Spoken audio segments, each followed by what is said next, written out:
Bem-vindos à disciplina de Hidrologia Avançada. No vídeo anterior, nós discutimos o que é modelo. Inclusive fizemos uma discussão mais abrangente do que é modelo, à luz do conhecimento da filosofia da ciência. Então agora nós vamos de forma mais específica conversar sobre o que é um modelo hidrológico. E aí vamos ser mais específico agora no conhecimento da hidrologia e o que para a comunidade de hidrólogos é o que vem a ser o que são esses modelos hidrológicos. Então, do ponto de vista ontológico, né, do próprio ser, o que é que significa ser um modelo hidrológico? O que são modelos hidrológicos? São uma representação do ciclo hidrológico para um problema de interesse, capaz de descrever os seus aspectos mais relevantes, com capacidade de explicar de maneira bem sucedida o seu comportamento. Então, na comunidade hidrológica, o modelo hidrológico é uma representação. E qual é o objeto? Quais são os fenômenos que nós queremos nos apropriar quando nós desenvolvemos os modelos hidrológicos? São os processos, são os fenômenos associados a quem? Ao ciclo hidrológico. Tá certo? Então, o ciclo hidrológico é exatamente o nosso objeto de análise e de construção conceitual dos modelos. Tá certo?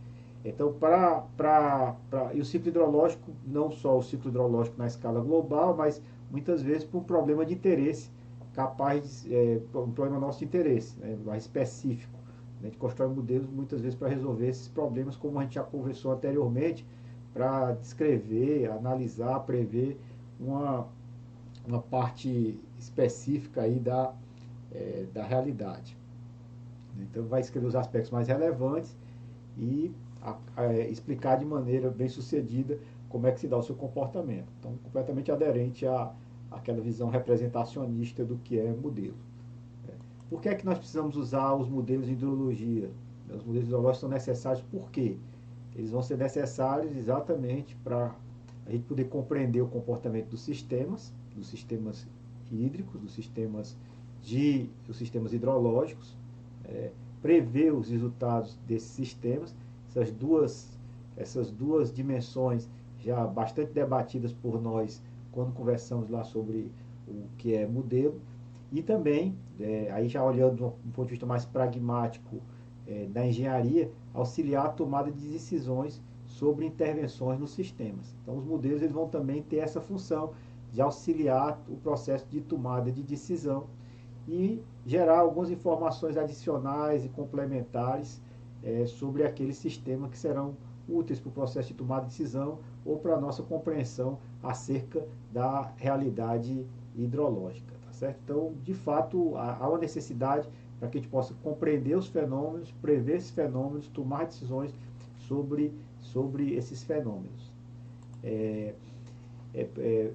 Por que é que nós utilizamos modelos? Então, a utilização de modelos, como nos ensinou o meu querido professor Rubem Lalaina Porto, primeiro é porque a gente tem os modelos, para a gente vai analisar os sistemas reais. Né? Então, para analisar esses sistemas reais, a gente vai precisar de modelo, porque é muito mais caro você fazer uma intervenção e saber, do ponto de vista da engenharia, fazer a intervenção para depois saber se ela funciona ou não, do que representar a realidade representar a realidade através de um modelo.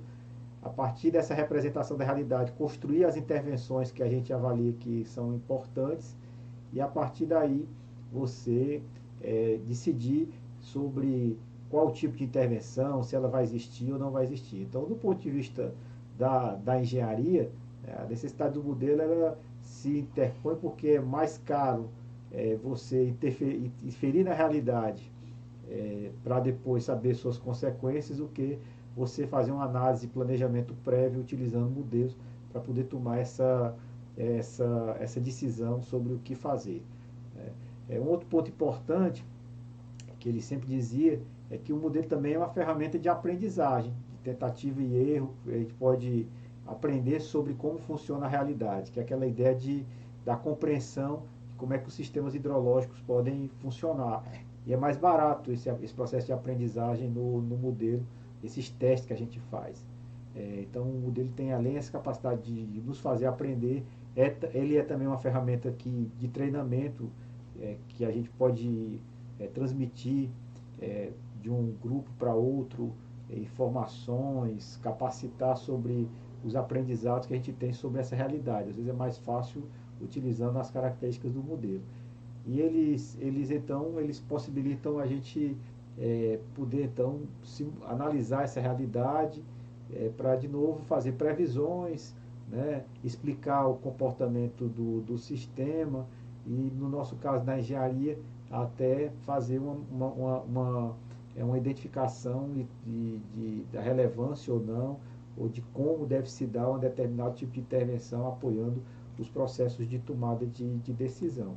Né? A aplicação dos modelos é muito diversa, os modelos hidrológicos é muito diversa na engenharia e recursos hídricos. A gente utiliza muitas vezes modelos para dimensionar sistemas de recursos hídricos, no dimensionamento ou na análise de impacto. Então você vai construir uma barragem, você vai poder decidir qual o tamanho dessa barragem a partir de simulações da operação do reservatório com diferentes tamanhos e para isso você vai precisar de modelos hidrológicos que transformem precipitação em vazões ou fazer algum tipo de modelagem hidrológica mais estocástica sobre séries de vazões afluentes para poder analisar o risco e a partir daí tomar uma decisão sobre o dimensionamento dos reservatórios, por exemplo, né, o dimensionamento de um bueiro ou dimensionamento de qualquer infraestrutura hidráulica de drenagem urbana ou de construção de algum tipo de barramento ou de uma retificação de um rio. Para tudo isso você precisa informações sobre vazões e essas informações sobre as vazões advirão de algum tipo de modelagem hidrológica. Né? Assim também você pode também ter a necessidade ainda nessa fase de projeto, análise de impacto e às vezes, muitas vezes até impacto cumulativo de diferentes infraestruturas, de mudança do sistema, da configuração do sistema, a partir dos modelos hidrológicos. Né? E aí vão desde mudança do próprio sistema hidrológico, mudança do uso do solo, ou mudança das condições climáticas de precipitação, etc. Então, para os projetos, a partir de mudança do clima, etc. Então, para os projetos de recursos hídricos, nós utilizamos muito modelos hidrológicos para análise. Outro ponto é para o planejamento da operação do sistema. Você já dimensionou, né, você já tem aí um sistema que já está operacional, e aí você vai definir qual a regra de operação desse sistema. Ou seja, por exemplo, quanta água chega nos reservatórios afluentes aqui ao sistema Jaguaribe aqui do Ceará, e qual deve ser essa transferência para o sistema metropolitano, para abastecer a cidade de Fortaleza. De forma similar também, eu posso pensar em quanta água chega no sistema Cantareira, quanta água eu posso transpor para a bacia do Alto Tietê, para satisfazer as demandas de São Paulo.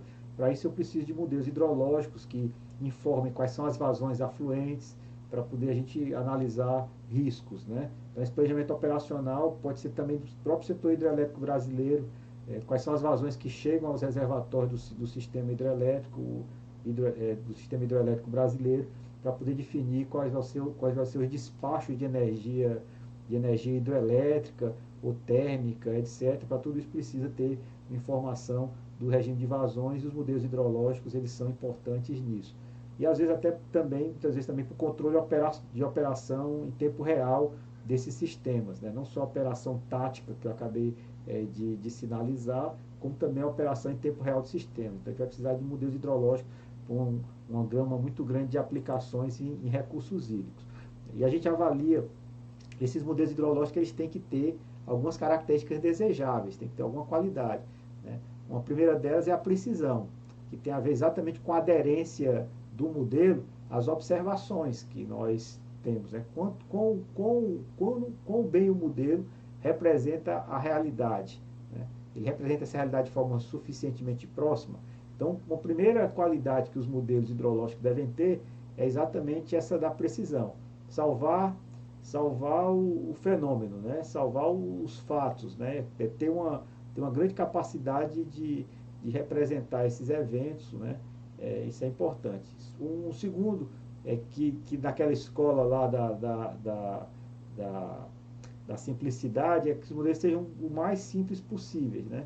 Aí eu quero resgatar aqueles conceitos que a gente conversou, que eles devem ter essa simplicidade, mas eles, na medida do possível, mas eles devem também conseguir estar associado a algumas teorias, né, ter uma certa aderência a essas teorias e eles conseguir prever o que vai acontecer, né, que a gente já vai conversar um pouco mais para frente. Então, precisão, simplicidade, robustez. Né? Robustez é que esses modelos, pequenas modificações associadas às entradas dos modelos não gerem mudanças muito significativas nas saídas do modelo. Então, o modelo ele pressupõe que eles sejam modelos robustos nesse aspecto, né? Em função, inclusive, de que os sistemas de hidrológicos são sistemas mais complexos, né? E submetidos a grandes incertezas, inclusive incertezas muito grandes dos parâmetros de entrada desses modelos. Outra característica que é interessante que esses modelos tenham é a transparência. A gente pode, que esses modelos tenham a possibilidade de ser testados por diferentes modelistas, né? Então, ele não seja um modelo de um modelista só, né? Que a comunidade tenha, de hidrólogos tenha condição de analisar, testar. Então, para esse modelo tem que ter transparência, ele tem que ser relevante, do ponto de vista também de ter a capacidade de responder uma necessidade de algum tipo de uso ou de usuário, e ele tem que ser computacionalmente eficiente do ponto de vista de ele fazer seus processamentos num tempo razoável, né, que seja compatível com o uso e com a tomada de decisão que o modelo pretende. Então, são as características desejáveis, né? Já fiz muita discussão sobre a questão da simplicidade, mas ela está sempre aí presente. Inclusive, para a busca da simplicidade foi uma das discussões que o grande hidrólogo James Dodge ele fez. Vamos aqui agora pegar um pouco essa trilha do Dodge e discutir um pouco sobre esses modelos hidrológicos e essa dupla função que às vezes a gente já discutiu anteriormente, logo no início do nosso curso, nos primeiros vídeos, né, nós dissemos que a hidrologia ela tinha uma dimensão de uma ciência, uma geociência, e por outro lado ela nasce e tem uma função também de engenharia, né? Então a busca, o objeto de um cientista e o objeto de um engenheiro, a forma de enxergar o problema e o que ele vai atrás no modelo são às vezes diferentes, né?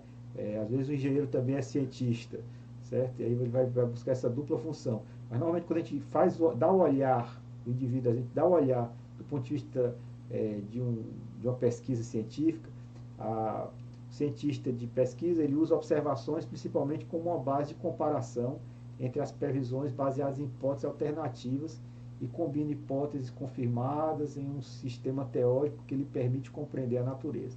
Então, aqui de forma mais específica. Então, você tem a observação, você vai ter aqui o entendimento para poder ter a previsão. Então, quando a gente está numa abordagem mais científica, tá certo? A gente está olhando mais as observações e as predições do ponto de vista de entender como é que os processos eles ocorrem, né? Por que os fenômenos ocorrem. Na engenharia, normalmente a gente utilizou os modelos de uma forma diferente. A gente tem a observação, você tem um certo entendimento, mas você faz uma predição dos processos, e essa predição aqui ela vai permitir um maior controle sobre esses eventos hidrológicos, né? Porque normalmente a engenharia está preocupada em construção de infraestrutura. Então, aqui para o engenheiro, né, ele usa a observação para a verificação das previsões, que ele usa com esforço para controlar os materiais e forças da natureza para o uso e benefício do homem. Então, na realidade, aqui, mais do que entender o que é que estava acontecendo no processo, a gente está querendo prever para controlar, né? Então, a hidrologia, como uma das ciências da Terra e com base no desenvolvimento dos recursos hídricos, preocupa-se com ambas as funções. Então, o hidrólogo, né, ele tem esse olhar do engenheiro em grande medida, e esse olhar do cientista também em grande medida, e ele tenta então incorporar um pouco esses dois mundos, né? E aí ele vai tentar exatamente entender as diferentes relações que podem existir para entender os processos hidrológicos, né, para predizer esses processos hidrológicos e analisar essa questão da infraestrutura. Nesse artigo ainda das leis hidrológicas, o Dodge traz esse gráficozinho que eu acho extremamente interessante, que ele diz, né, que as bacias hidrográficas, elas normalmente são sistemas que ele chama de sistemas complexos, com algum grau de organização. Vamos entender um pouco isso, tá certo? E aí é quando a gente vai discutir essas leis. Por exemplo, se você pega aqui um corpo material, né, e uma organização relativamente simples e mecanicista. Você tem um corpo material, você aplica uma determinada força, você tem uma inferência sobre qual é a massa desse corpo, você vai ter um cálculo da aceleração. Então, esse tipo de sistema, a gente pode considerar como sendo um sistema relativamente simples. Tem uma baixa aleatoriedade e uma pequena complexidade. Então, para esses sistemas, a gente tem condição de definir esse tipo de leis. Né? Tem outros sistemas que eles são extremamente aleatórios, né? Tem um nível de aleatoriedade grande, são sistemas complexos, mas tem uma complexidade desorganizada. Né? Por exemplo, você tem aqui toda a teoria dos gases está olhando para um sistema de uma aleatoriedade grande e uma complexidade desorganizada. Para esses sistemas, né, a física estatística consegue ter aí uma abordagem interessante, né, e consegue resolver boa parte desses problemas. No nosso caso, dos problemas ligados à hidrologia, nós estamos aqui no meio termo. Né? Tem um nível de complexidade e um nível de incerteza que nem permite a gente utilizar, por exemplo, física e estatística para resolver os problemas, nem eles estão nessas leis mais simples, às vezes determinísticas, né, que estabelece para esses sistemas mais simples. A gente está aqui do que ele chamou de uma organização complexa do sistema. Para isso há uma certa aleatoriedade e há uma certa estrutura. Né? Então, os sistemas de recursos hídricos vão estar nesse domínio aqui de sistemas organizados complexos, que aí nesse caso aqui eles são mais difíceis do ponto de vista da modelagem, porque nesse caso aqui a gente tem até um tratamento mais analítico, nesse caso aqui você pode ter um tratamento estatístico, e aqui você vai ter que ter esse tratamento analítico e estatístico de forma simultânea para poder operar esses sistemas mais complexos. Né? Então, a teoria geral dos sistemas é intelectualmente oposta à abordagem clássica baseada no reducionismo, né? Que divide os problemas complexos em subproblemas solucionáveis e então sintetiza as soluções individuais. Né? Então, aqui, a abordagem que a gente vai ter que olhar esses sistemas, no caso que o Dodge sinalizou também de forma muito intensa, e outros depois eu vou citá-los, foi uma abordagem olhando a parte utilizando mais teoria dos sistemas para poder tratar com esse nível de complexidade que nós temos nos processos hidrológicos. Né?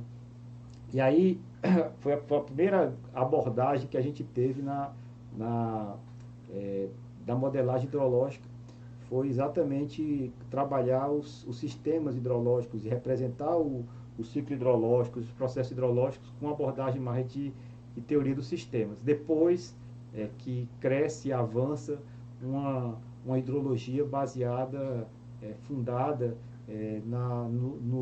nas bases mais físicas, de representação dos processos de transporte de massa, momento e energia e as equações de estado do sistema. Né? Mas a primeira abordagem, por conta dessa justificativa da complexidade, se deu fundamentalmente a partir de uma abordagem de análise de sistemas. Então, para isso, né, a gente precisa definir então o que é um sistema. Então, Dodge, utilizando essa definição de Dodge, um sistema é qualquer estrutura, dispositivo, esquema ou procedimento, real ou abstrato, que se relaciona em uma determinada referência de tempo, uma entrada, causa e estímulo, de matéria, energia ou informação, e uma saída, efeito ou resposta, de informação, energia e matéria. Então, um sistema que vai se caracterizar, então, por uma estrutura, um esquema, um procedimento, tá certo? Que essa estrutura, esquema, procedimento recebe uma entrada, processa essa entrada e uma saída. Essa entrada pode ser uma entrada material, de energia ou de informação, e a saída também pode ser de informação, energia ou matéria. Então, o sistema ele vai ser descrito assim. E o sistema hidrológico, né, ele pode ser definido a partir dessa definição, e a gente vai analisar quais são os estados desse sistema e como é que se dá essas funções de transformação de entrada e saída do sistema, tá certo? Então, dessa lógica do DOD, a gente tem aqui os sistemas hidrológicos, são sistemas operacionais, eles têm uma entrada, processo essa entrada e uma saída, eles têm leis físicas, né? E existe uma certa natureza dessa estrutura desses sistemas. E foi assim que começou a modelagem hidrológica, tentando representar esses processos com algumas hipóteses de reservatório linear, de linearidade desses processos, né? Foi assim que começou um pouco essa modelagem. E o DOD, a gente dizia o seguinte, que tem alguns tipos de problemas de análise e problemas ligados à questão de síntese, né? Na análise de predição, você tem uma entrada, conhece o sistema e vai prever uma saída. Uma análise de identificação de qual é o sistema, você conhece a entrada e a saída, quer fazer essa identificação. Uma análise de detecção, você sabe como o sistema, a estrutura do sistema e sabe a saída, e você vai tentar identificar quais são as entradas do sistema. No caso de recursos hídricos e dos modelos hidrológicos, especificamente, a gente vai ter, muitas vezes a gente conhece a entrada e a saída, mas desconhece completamente qual é a estrutura do sistema, e o desafio inicial, inclusive, é que estrutura do sistema é esse, né? Você tem chuva e tem evapotranspiração e tem vazão, mas não sabe exatamente como é que se dá o processo hidrológico na bacia. Isso ele chamou de um sistema de síntese e de simulação, tá certo? Então, boa parte das nossas análises de modelagem hidrológica estão associadas a identificar qual é a estrutura e os processos que vão acontecer dentro do próprio sistema hidrológico. Às vezes a gente vê muito esses gráficos de representação dos processos hidrológicos, mas normalmente as pessoas que trabalham com análise de sistema gostam muito de caixinhas, tá certo? Então, eles representam o sistema hidrológico com essas caixinhas que informam quais são aí as componentes do sistema e quais são os fluxos que acontecem nessas componentes do sistema.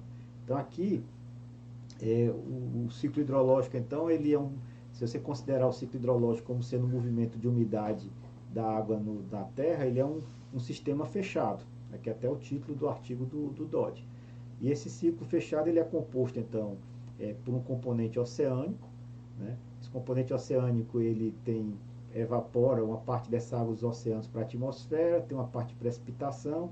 Essa atmosfera aqui ela recebe radiação de onda longa e onda curta, né? Tem um movimento entre diferentes componentes da atmosfera, diferentes compartimentos da atmosfera, tem transferência entre esses compartimentos da atmosfera de umidade, tem umidade que sai e umidade que entra nesses compartimentos, então tem um transporte de umidade feito na atmosfera. Uma parte dessa atmosfera está sobre os oceanos, outra parte está sobre os continentes.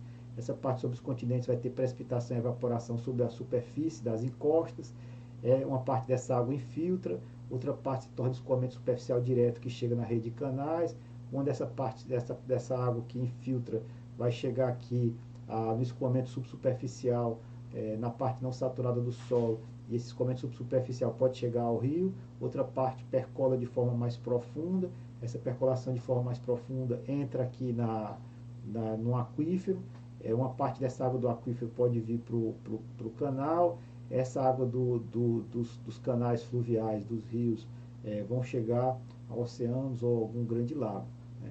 E aqui ele coloca, inclusive, como interrogação, as trocas que podem haver de umidade ou de água com a própria litosfera. De fato há, né? É difícil quantificar, especificar, mas, por exemplo, você tem na liberação de vulcões, ou então mesmo no próprio movimento tectônico que vai existir, vai ter aí água que vai ser estocada de forma mais profunda na litosfera, vai ter água que vai ser liberada, que está guardada, inclusive nas próprias estruturas das rochas, também vai ser liberada em vulcões, etc. Então, existe aqui esse movimento, só que normalmente a gente despreza tudo isso. Então, esse processo aqui a gente considera desprezível, ou até por não conhecermos muito, ele não vai afetar em grande medida o que a gente vai considerar como ciclo hidrológico na escala planetária como um todo. Então, na escala do planeta, esse ciclo hidrológico considerado como esse movimento de umidade, ele é considerado como sendo fechado. E a modelagem disso e a representação disso está mais naquilo que a gente chamou inicialmente de uma hidrologia global. Tá certo? Mas normalmente a gente não vai estar interessado nessa hidrologia mais global. A gente vai estar mais interessado muitas vezes em uma bacia hidrográfica, uma região mais delimitada, que não é o planeta todo, né? Ela pode aí ser uma grande bacia, vai ter uma área relativamente grande, pode ser até uma bacia muito pequena, mais específica, relativamente pequena. Então nessa área da bacia, os processos mais importantes é um recorte daquele lá, né? Você vai ter aqui a superfície. A gente normalmente não modela tanto o compartimento atmosférico. O compartimento atmosférico vai entrar como sendo uma forçante de precipitação e de evaporação, e nós vamos ter uma parte dessa água do solo também vai ser transpirada, né, por função inclusive da estrutura radicular das plantas, que vai capturar a água do solo e levar para a atmosfera, né, e a gente vai ter então escoamento direto, o escoamento superficial direto, que é a precipitação efetiva, o escoamento subsuperficial, o escoamento subterrâneo, aqui a percolação profunda, que vai chegar na rede de canais. Então esse aqui é um recorte lá de como é que vai representar numa análise de sistemas o ciclo hidrológico. Então a ideia é que a gente identifique qual é a evolução do estado de cada um desses compartimentos e que equações de fluxo são essas que a gente vai utilizar, né? De uma forma simplificada, então a gente vai dizer que tem a precipitação, que vai ter o escoamento superficial direto. Uma parte dessa precipitação então vai se tornar precipitação efetiva, que vai fazer parte do escoamento superficial direto. Outra parte vai infiltrar e vai gerar umidade do solo. Uma parte dessa vai evapotranspirar. Outra parte recarrega o aquífero, que forma o escoamento de base. Escoamento de base com escoamento superficial direto vai formar o escoamento dos rios. Então, esse aqui é o esquema, né, básico de modelagem que vai ser utilizado nessa lógica de análise de sistemas. E o que é que a gente vai tentar fazer? Identificar quais são as mudanças de estado que vão existir nesses compartimentos. Vamos tentar identificar funções, né, que façam essa partição entre precipitação efetiva e infiltração, funções de transferência com relação à questão da recarga, função que caracterize, dado o estado do aquífero, qual vai ser o escoamento de base, e assim sucessivamente. Então essa seria a ideia da modelagem que a gente faz com a lógica de análise de sistema. Obviamente a bacia, pode ter a bacia, nessa bacia você pode subdividir essa bacia, e essas respostas que nós vamos ter, essa estrutura simplificada do comportamento da bacia, pode ser para a bacia como um todo, ou pode ser para unidades menores da bacia. Isso aí também pode ser incorporado nessa lógica de análise de sistemas. Então, para cada uma dessas unidades de bacia ou para a bacia como um todo, nós vamos ter aqueles sistemas lá, daquelas estruturas, né? Que normalmente a gente vai simular aquelas estruturas de estado como sendo reservatórios, reservatório superficial, reservatório subterrâneo, etc., para poder representar aquelas estruturas, e o estado reservatório seria o estado do sistema em determinado momento. Então, a gente pode fazer esse mecanismo de divisão, né? Você tem a bacia, fazer uma divisão então em subbacias. Essas subbacias a gente tem inclusive diferentes unidades de resposta hidrológica. O que são essas unidades de resposta hidrológicas? São áreas homogêneas, onde você tem características similares de solo, de vegetação, etc., que elas, o mesmo estímulo de precipitação, elas vão gerar características similares do ponto de vista do padrão de escoamento e do comportamento daquela região quanto à ocorrência da água e a distribuição da água naquela região. Isso é uma unidade de resposta hidrológica, que depois a gente vai definir, inclusive, com mais detalhes isso. Então, a ideia do sistema é um pouco essa, né? Então, de você representar, então, esses compartimentos, que são os elementos básicos que compõem o processo hidrológico, e as funções de transferência entre esses compartimentos, né? Isso pode, inclusive, ter uma estrutura mais desagregada ou mais agregada, tá certo? Então, a gente tem essa análise, essa formulação, essa construção desse tipo de modelo que eu acabei de comentar, que é uma abordagem mais olhando a questão de teoria dos sistemas, ela não é única. Tem uma outra forma também de trabalhar e construir modelos hidrológicos, que é o que a gente chama de modelos hidrológicos de base física. Então tem os modelos hidrológicos de base física e tem aqueles modelos hidrológicos com abordagem na teoria dos sistemas. Recapitulando, a abordagem de sistemas para investigação hidrológica incorpora medições de variáveis observáveis do ciclo hidrológico e o desenvolvimento de relações explícitas entre esses parâmetros, né, que são aquilo que a gente conversou, essas funções de transferências e essas estruturas. E tem os modelos hidrológicos de base física, que envolvem investigação científica sistemática dos mecanismos dos processos componentes dentro do ciclo hidrológico. O que é que ele está dizendo aqui com isso? Nesse artigo clássico aqui, foi um dos primeiros artigos a fazer essa proposição de uma estratégia, de uma estrutura de modelos de base física.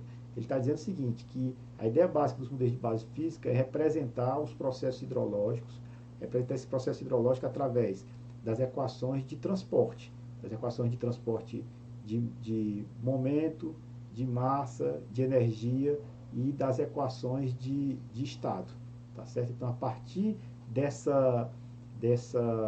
da representação dos processos hidrológicos, a partir dessas equações de transporte, momento, massa, energia e das equações de estado, a gente teria condição de representar os processos físicos que acontecem numa bacia. Tá?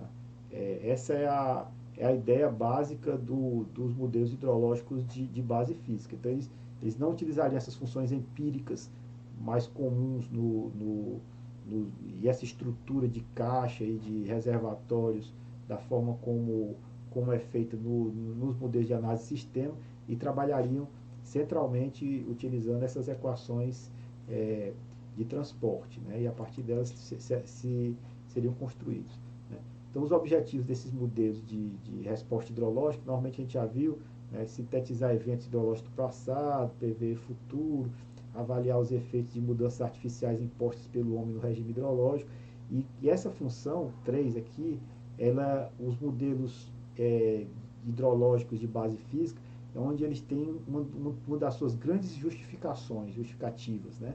Eles se justificam muito em função disso, que os modelos hidrológicos conceituais eles têm um pouco mais de, talvez tenham, um pouco talvez mais dificuldade de entender algum tipo de mudança, então eles seria aí um aspecto importante desses modelos de base física. Isso é uma meia-verdade, porque boa parte hoje do que a gente está conseguindo analisar de modelagem de uso do solo, mudança do uso do solo, os modelos são claramente modelos também conceituais.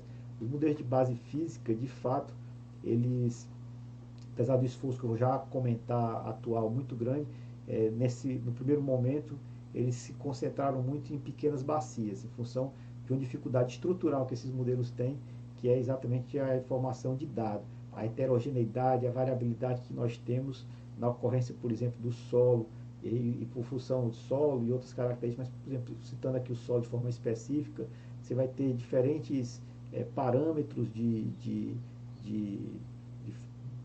do solo, diferentes parâmetros para o escoamento da água no solo, e isso geraria problemas na infiltração.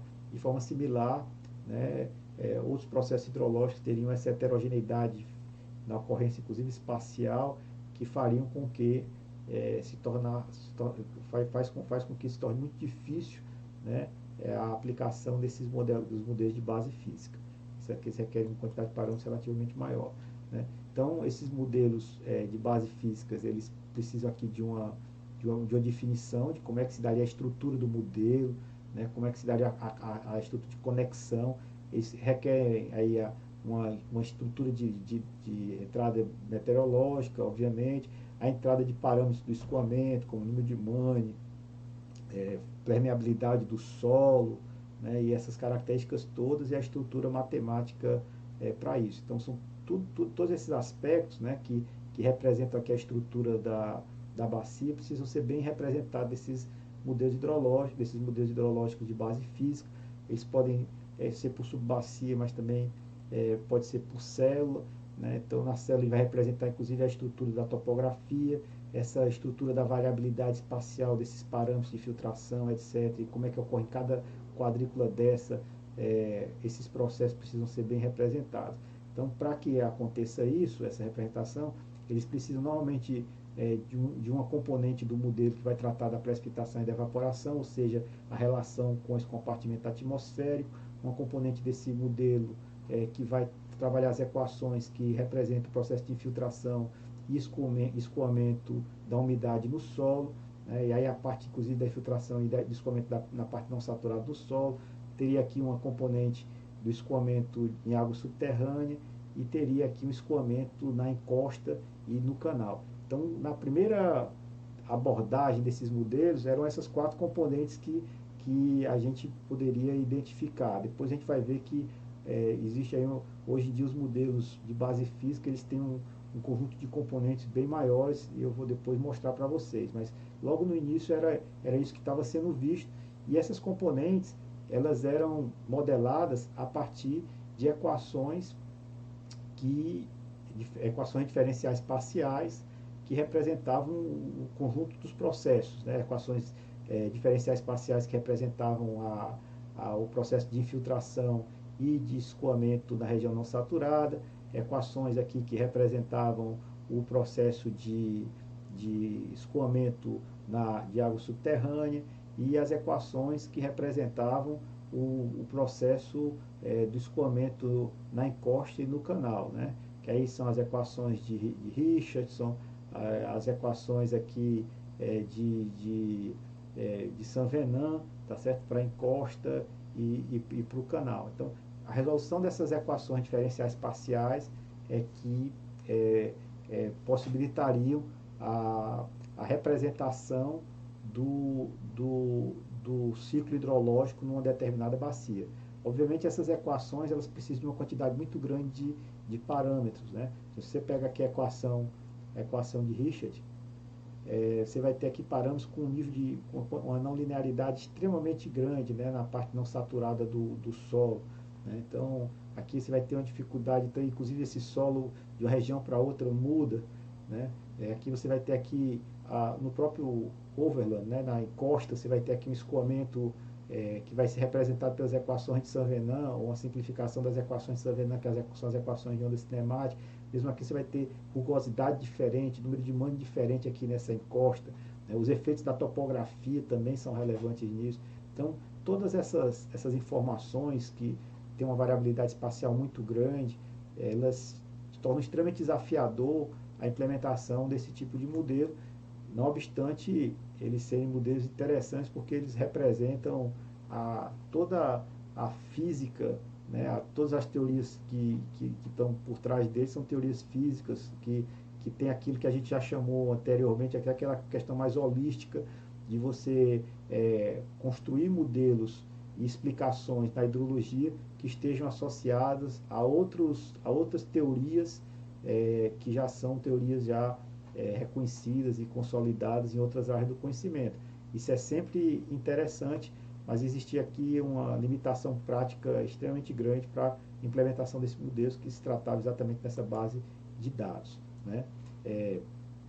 Então, hoje tem crescido muito esse movimento de tentativa de utilização desses modelos de base física, tá certo? Então, tem um esforço grande. Esse esforço, na realidade, ele se justifica com alguns aprimoramentos que aconteceram mais recentemente, do ponto de vista de novas tecnologias de aquisição de dados, né, dados de satélite e outras informações que permitem a gente ter uma informação espacial mais bem detalhada. Tem também uma dimensão que a capacidade computacional cresceu imensamente nas últimas décadas.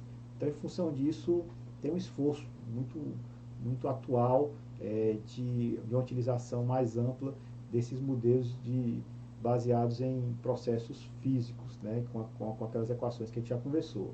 E aí tem esse artigo que é muito interessante, parte 1 e parte 2. Na parte 1, que é a parte conceitual, e a parte 2, uma parte mais que define as equações que eles estão recomendando, mas eu vou fixar aqui mais nessa parte 1, que ele discute essa base conceitual e o que é necessário para a melhoria desses modelos de base física, né?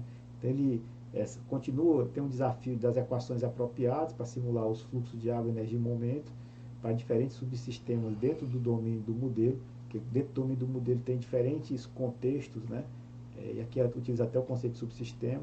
Representa a variabilidade dos processos hidrológicos e biofísicos em uma hierarquia de escalas espaciais, né? Isso é um dos grandes desafios, que é o desafio da escala. Os processos hidrológicos, eles que acontecem numa escala, por exemplo, numa escala menor, se você representar bem os processos hidrológicos em escala mais local, vão existir propriedades emergentes desse sistema hidrológico em escalas maiores, que às vezes não são bem representados só pela acúmulo, a superposição, a representação nessa escala menor. Então, essa representação dos processos em diferentes escalas, né, hierárquicas do sistema, da grande escala para a escala mais local, né, da grande escala espacial para a escala mais local espacialmente, esse continua sendo um desafio importante.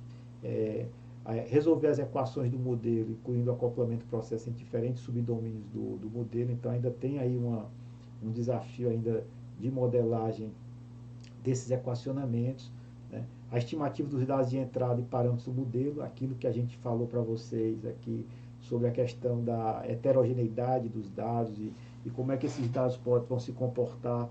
Então essa incerteza da estrutura espacial é extremamente significativa, nós já discutimos isso inclusive no início do curso, e como é que a gente caracteriza as incertezas do modelo. Então aqui são alguns desafios para o aprimoramento desses modelos de base física, tá certo? Esses modelos de base física, eles têm alguns critérios que são similares ao que a gente já discutiu de forma mais geral para a tomada de decisão sobre como deve se dar o processo de modelagem e de seleção desses modelos, né? Aí a gente tem aqui como critério aqui a fidelidade, né?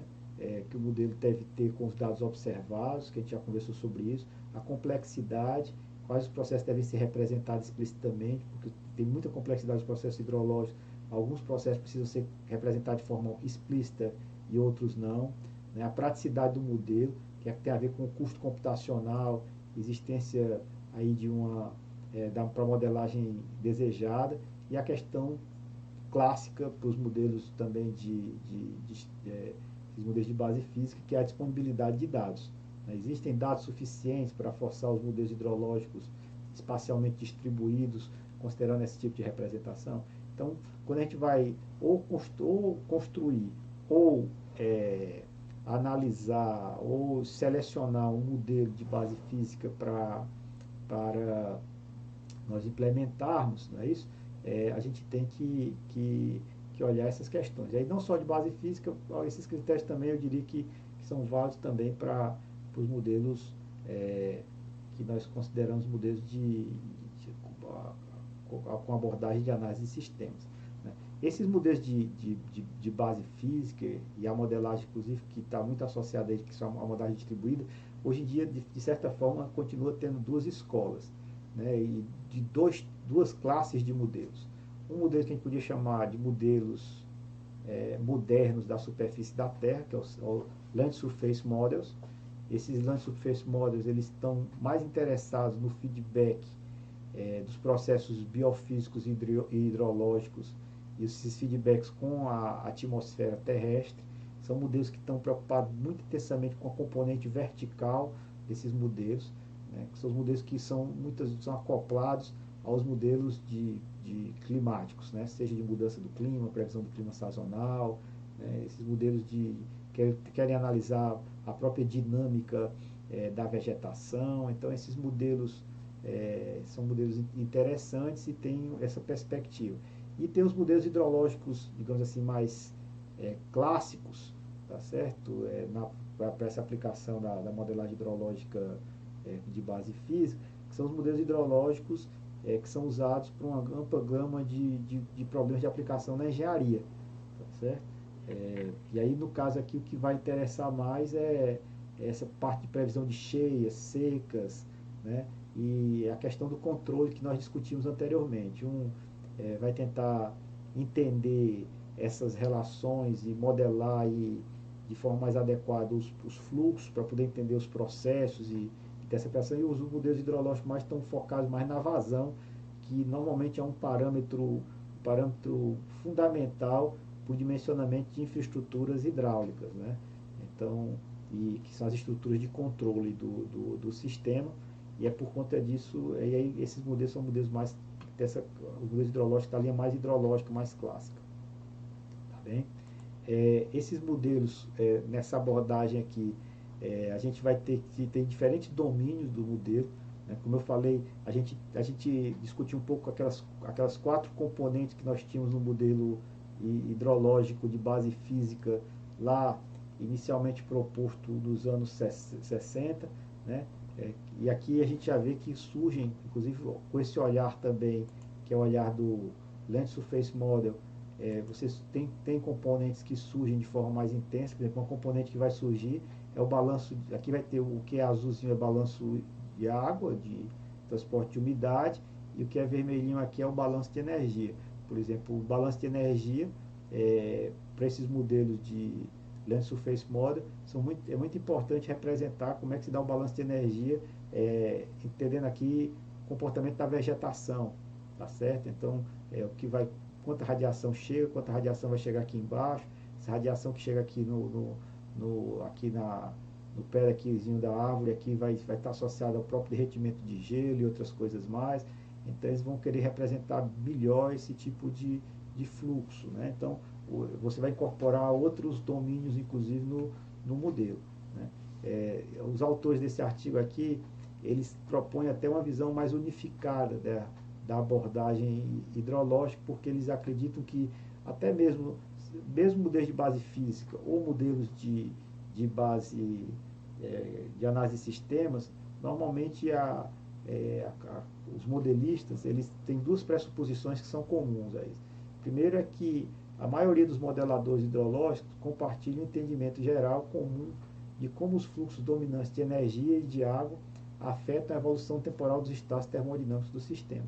Então, os processos hidrológicos são, digamos assim, uma base comum sobre a qual os modelistas eles operam, e esses processos hidrológicos, o entendimento deles é um entendimento mais homogêneo, sem grandes discordâncias entre os modelos hidrológicos.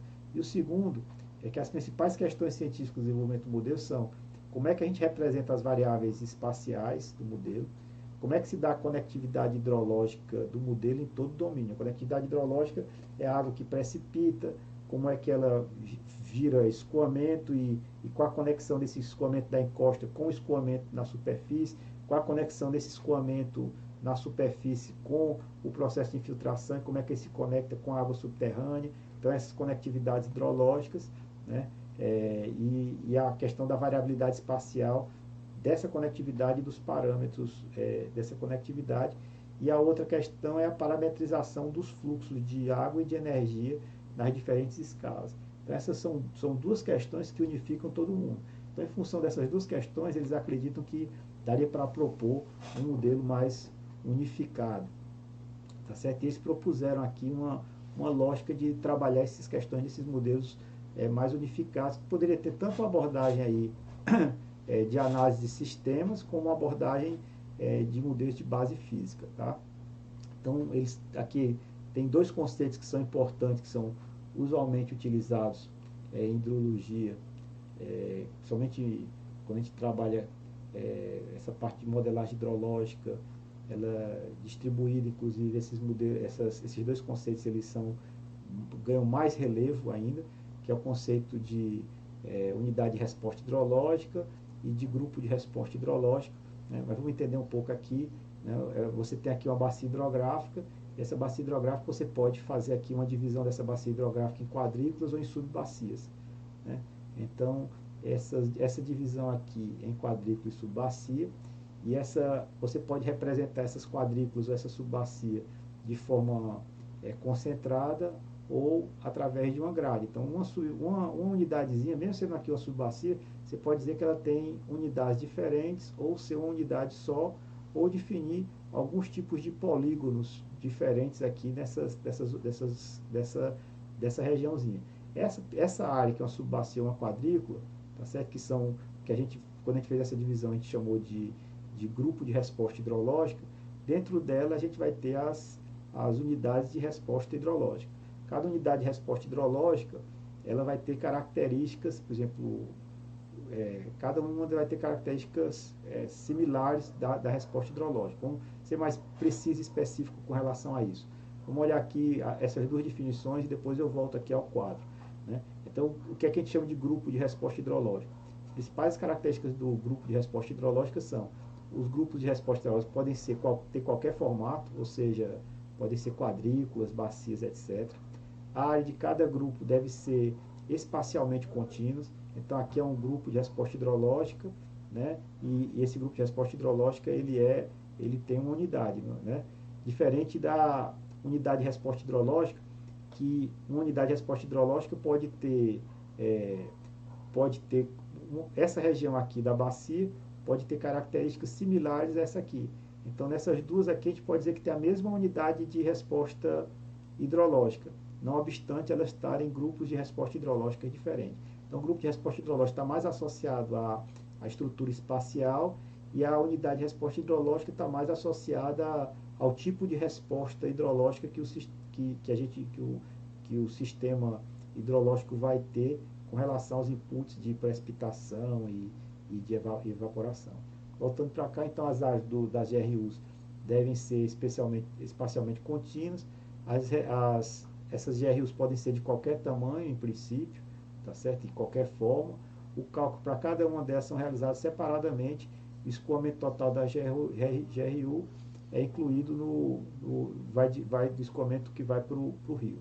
A unidade de resposta hidrológica, ela tem a unidade de resposta hidrológica é composta por uma ou mais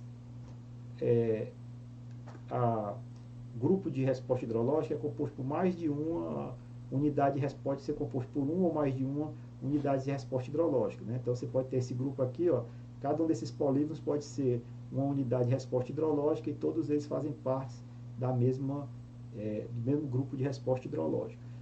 Eles, semelhantes a GRUs, podem ter qualquer forma, né? Mas um fato interessante é que eles não precisam ser contínuos no espaço, né? Porque as características de solo e vegetação de uma região aqui pode ser similar da outra, eles fazem parte do mesmo, podem fazer parte da mesma unidade de resposta hidrológica e ocorrendo em diferentes GRUs, tá certo? E aí, o que é que vai caracterizar essa GRU? Os parâmetros, né? Aqui de forma bem específica, né? Cada uma dessas unidades de resposta hidrológica tem parâmetros que são similares na mesma unidade de resposta hidrológica. A estrutura que você vai ter de ocorrência da água é muito similar em uma e em outra. Então, os parâmetros são os mesmos. Para uma dada unidade de resposta hidrológica, os parâmetros são os mesmos, né? Podem ser, inclusive, por exemplo, isso não quer dizer que a dinâmica dele, quando a gente vai fazer a simulação, é a mesma. Por quê? Porque pode ser que chova mais aqui do que aqui. Então, os níveis dos estoques de água nos reservatórios do modelo aqui vão ser diferentes desses outros, né? Mas a forma como o modelo responde à chuva aqui e aqui, se a mesma resposta a mesma unidade de resposta hidrológica, é similar, tá certo? Então, você vai simular individualmente para cada uma das regiões as diferentes unidades de resposta hidrológica. No entanto, os parâmetros são similares. Isso é importante, inclusive, para quando a gente for discutir a calibração do modelo, tá certo? Você vai ter, para cada unidade de resposta hidrológica, os parâmetros vão ter as mesmas ordens de grandeza, vão ter os mesmos valores, né? Isso é importante, né? Então, o sistema também ele pode ser dividido em colunas, né? Normalmente aqueles reservatórios que a gente já sinalizou que podem acontecer no sistema, depois a gente vai até detalhar um pouco mais. As colunas, para cada uma delas pode ser uma coluna singular, certo? Ou pode ser uma coluna de solo ligada a um aquífero, e esse aquífero aqui tem o escoamento de base. A gente pode imaginar também colunas de solos que podem existir para essa mesma estrutura, e a gente tem inclusive ligação com aquífero, ou eles podem, inclusive, ter algum tipo de conexão entre diferentes aquíferos. Então, esse aqui é o nível de conectividade e o tipo de conectividade que a gente pode ter das unidades de resposta hidrológica, que tipo de conectividade a gente vai ter entre os diferentes elementos do sistema. Tá? Então, esse conceito é importante, principalmente para quando a gente está pensando na análise de uma modelagem mais distribuída. Esse conceito de unidade de resposta hidrológica é um conceito extremamente importante. E o que eles propuseram nessa ideia de unificação do sistema é dizer o seguinte, olha, que tem processos que são hidrológicos, processos que são termodinâmicos, né? E a gente tem aqui momentos de que esses processos eles são sintetizados em grande medida e são acoplados, esses processos, a partir do que a gente poderia chamar aqui de equações de conservação, de energia e aqui a conservação da umidade ou da água, e aqui a conservação de energia. Essas equações de conservação de energia e da massa líquida, né, da água e do momento, etc., vão ter aqui um sistema de solução dessas equações de forma simultânea. Então, o que eles estão propondo é que a gente considere, por exemplo, para os diferentes tipos de possibilidades que nós temos de representar esses processos hidrológicos. Temos esses verdinhos aqui são diferentes tipos de equacionamento para cada um deles. Cada uma dessas representações tem o seu lugar nas equações de conservação, e essas equações de conservação como um todo, elas podem ser resolvidas de forma simultânea por um determinado método. Então, o que ele propõe é que a gente observe essa estrutura, e o modelo hidrológico agora tem um conjunto muito maior de compartimentos, né, e de estruturas que a gente precisa visitar nessa abordagem de uma modelagem hidrológica mais baseada aí em processos, tá certo? Então tem que representar essas equações todas. Quem quiser depois pode fazer uma visita a esse artigo, que é o segundo artigo desse grupo, em que eles mostram quais são as equações que são utilizadas para cada um desses processos, para vocês terem aí uma ideia das equações diferenciais, das equações que representam a conservação aqui de massa, momento, energia, as equações de estado do sistema, etc.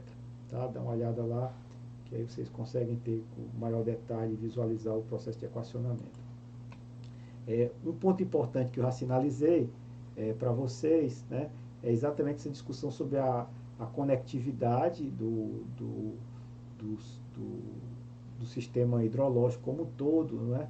Como é que se dá esse processo de conexão entre encosta, rio, e como é que se dão os processos de transporte de matéria, energia e organismo entre esses diferentes componentes que vão formar o sistema hidrológico, que nós já discutimos esses componentes. Então, essa questão da conectividade é uma questão importante, né? Tem discussão ampla na literatura sobre quanto tempo se dá a quantidade de tempo que a água passa em cada um dessas conexões e tudo. E esse eu acho que é um ponto importante de se observar, né? Finalizando aqui também falando um pouco sobre esses modelos baseados em processos, é que os avanços da observação e da disponibilidade de dados globais e o aumento da capacidade de computação, como eu já sinalizei para vocês, é algo extremamente importante para que a gente possa avançar nessa modelagem com olhar no processo, né? Que hoje em dia tem uma tendência extremamente importante de ter uma comunidade de modelistas hidrológicos, e essa comunidade de modelistas hidrológicos começar a desenvolver modelos hidrológicos na escala continental. Isso é um movimento importante. Isso é um movimento importante, inclusive, porque aí tem um entendimento, inclusive, de que os modelos hidrológicos, os processos são mais universais, os processos hidrológicos que são válidos numa bacia são válidos também em outra bacia. Essa é uma hipótese constitutiva disso.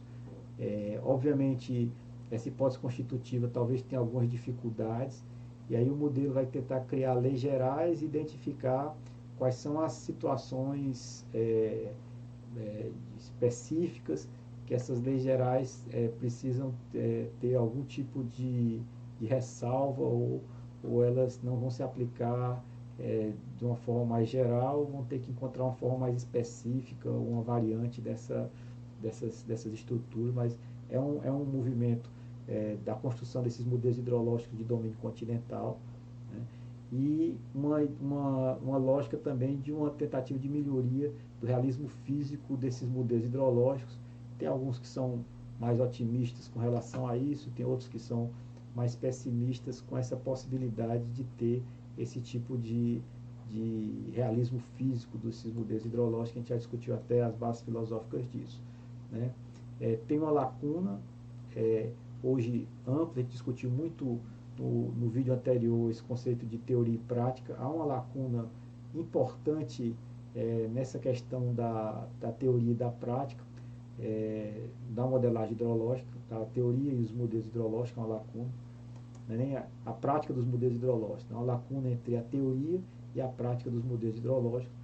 A lacuna entre a teoria e os modelos torna-se evidente quando consideramos que na prática geralmente se segue uma abordagem pragmática ao invés da baseada em processos para o desenvolvimento dos modelos hidrológicos. Essa abordagem pragmática que eu falo é exatamente aquela abordagem que é fundada na análise de sistemas, tá certo? Eu acho que esse artigo que nós estamos aqui sinalizando, ele considera avanços na capacidade explicativa e preditiva dos modelos em 3 grandes áreas. Os modelos têm avançado muito no desenvolver maneiras para representar a estrutura da paisagem, né, nos modelos. Houve um avanço importante nos processos de pequena escala, como é que esses processos eles se combinam para produzir fluxos em grande escala. Então está começando a se avançar naquela dificuldade que nós já havíamos sinalizado sobre a questão das diferentes escalas dos processos hidrológicos, né? E um avanço na compreensão do princípio da otimalidade ou otimização, né? Que não tenho condições de discutir muito nessa disciplina, mas discutimos em uma disciplina anterior, que são alguns princípios sobre a otimalidade que está sendo aplicado na estrutura de redes das bacias hidrográficas, né? Que você tem uma rede ótima natural, que olha o princípio da entropia e essas coisas todas. Então, isso mostra que existe uma certa conexão entre a estrutura da paisagem, a estrutura geofísica, não, a estrutura geomorfológica dos rios, etc. Tá? Outro ponto importante para a construção de modelos que eles sinalizam é que, para definir o caminho a seguir na construção de modelos, nós devemos ver que os modelos hidrológicos não refletem a compreensão atual dos processos hidrológicos, ou seja, a teoria, né? Que é aquilo que eu falei anteriormente, que existe aí uma dose de pragmatismo, né, na construção desses modelos hidrológicos, é muito grande ainda, principalmente nesses modelos digamos assim, os modelos que são fundados na análise de sistemas, não é isso? Que aí hoje tem alguns avanços importantes nessa questão nos últimos 50 anos para a construção desses modelos de base física, certo? E aí, de novo, reforçando que ainda existe o desafio da heterogeneidade e da variabilidade dos parâmetros, a não linearidade dos efeitos de escala, né, na dinâmica dos processos, questão de existirem contornos complexos à estrutura da bacia, e a questão dos estados iniciais do próprio sistema ainda continuam sendo desafios, não obstante todos os avanços que ocorreram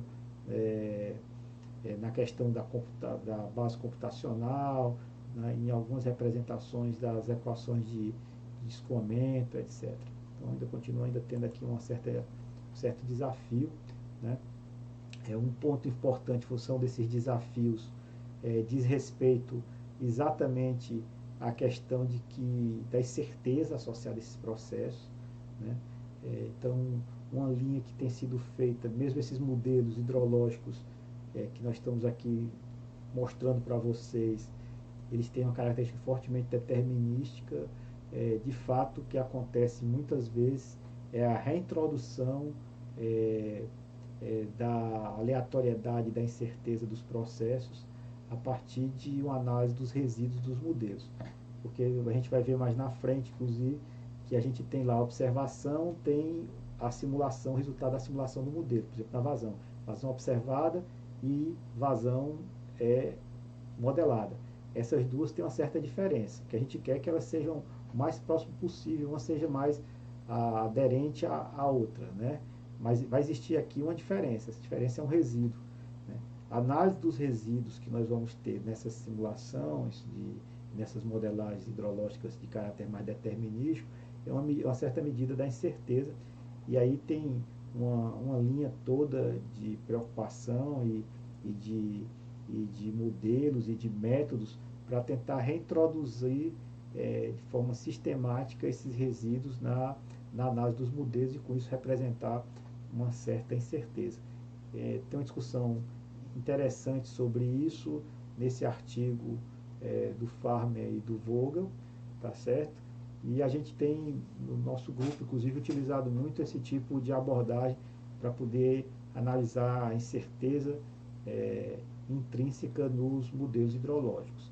Então, com isso, eu acho que a gente discutiu um pouco sobre o que são os modelos hidrológicos. Eu vou parar por aqui nesse vídeo e, em seguida, no próximo vídeo, nós vamos discutir como é que esses modelos hidrológicos eles se classificam, né, e quais são as formas de representação dos processos hidrológicos nesses modelos. Vamos aprofundar um pouco mais sobre as formas de representação dos processos hidrológicos desses modelos e vamos, de forma muito direta, tentar mostrar alguns tipos de classificação dos modelos hidrológicos. Obrigado por me acompanharem até aqui e nos vemos no próximo vídeo.